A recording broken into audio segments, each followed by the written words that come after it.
من يدعون. لقد نلت حاجتي منه. أخذت مرتين زيارة كربلاء بفضل أبي الفضل عليه السلام. كل ما لدي من أبي الفضل. طلبت الكثير من أبي الفضل فأكرمني بالشيء بعد الآخر وأنا ممتن له. هل يمكن للمعشوق حاجة ويسأل عاشقه وهو لا يجيب؟ إنه لا يطلب إلا الإخلاص. الشفاء إنما يكون حينما تجتمع النوايا على الخير. إنه باب الحوائج.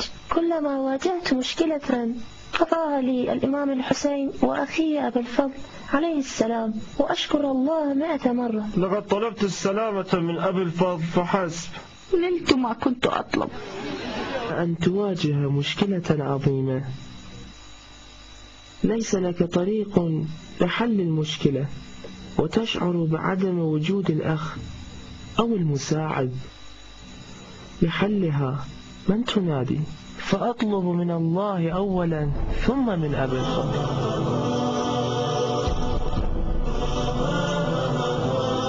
أن العباس عليه السلام يحل الكثير من مشاكل الشباب. إنه موضع حبي فقط. أحب أبا الفضل أكثر من نفسي. نفتك يا أبا الفضل يا قمر بني هاشم.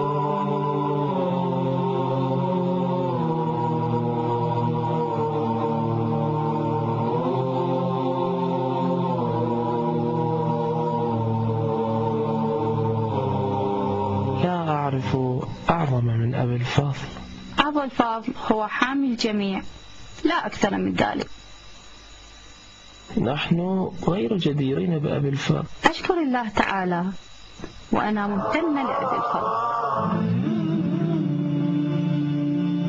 أبو الفضل هو الحب.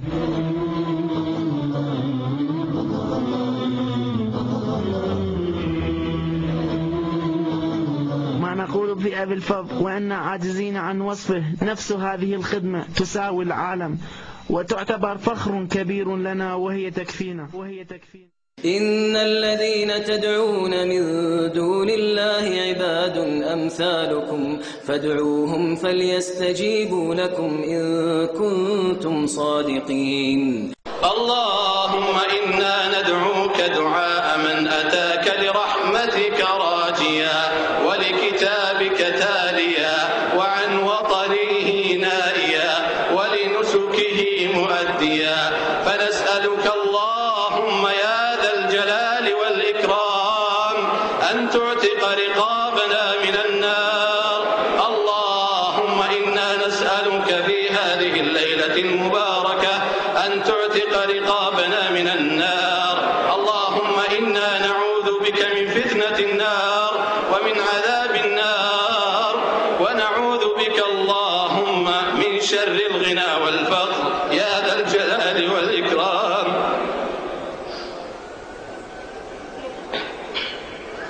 إلهنا ها نحن قد أمسينا في بلد حرام وفي بيت حرام وفي ليلة من أفضل الليالي وفي الثلث الآخر من الليل الذي تقول فيه هل من سائل فأعطيه، هل من داع فأستجيب له، هل من مستغفر فأغفر له.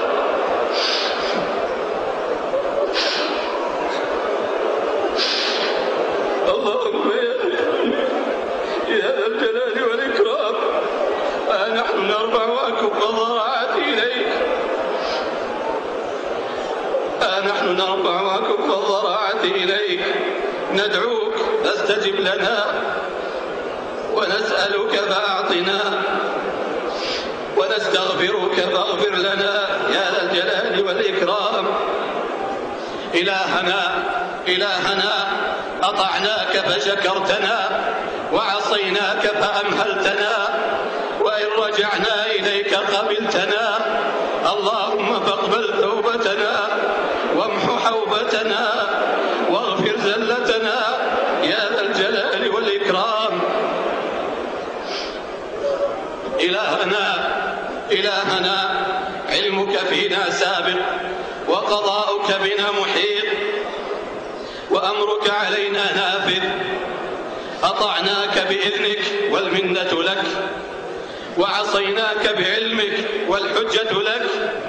اللهم فبرحمتك ثبت خوفك في قلوبنا حتى لا نرجو سواك ولا نخاف غيرك يا ذا الجلال والإكرام. اللهم لا تكلنا إلى أنفسنا طرفة عين ولا أقل من ذلك، وأصلح لنا شأننا كله، لا إله إلا أنت.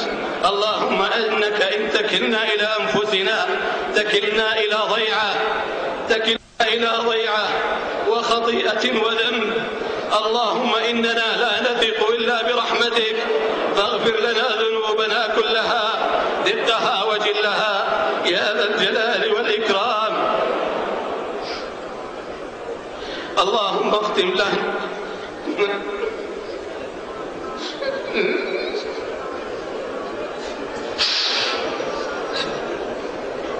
اللهم اختم لنا شهر رمضان بغفرانك.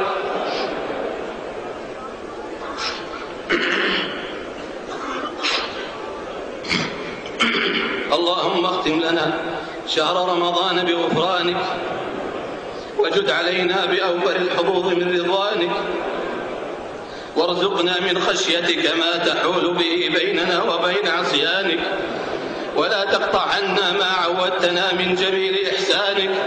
اللهم وفقنا للصالحات قبل الممات، وأرشدنا إلى استدراك الهفوات من قبل الفوات، وألهمنا أخذ العدة للوفاة قبل الموافاة، ونجنا يوم العبور على الصراط حين تنسكب العبرات، واستجب منا صالح الدعوات، وهب لنا في الدنيا لذة المناجات، وفي الآخرة سرور التحيات، وبلغنا ما لا تبلغه آمالنا وأعمالنا من الخيرات، واستجب منا صالح الدعوات.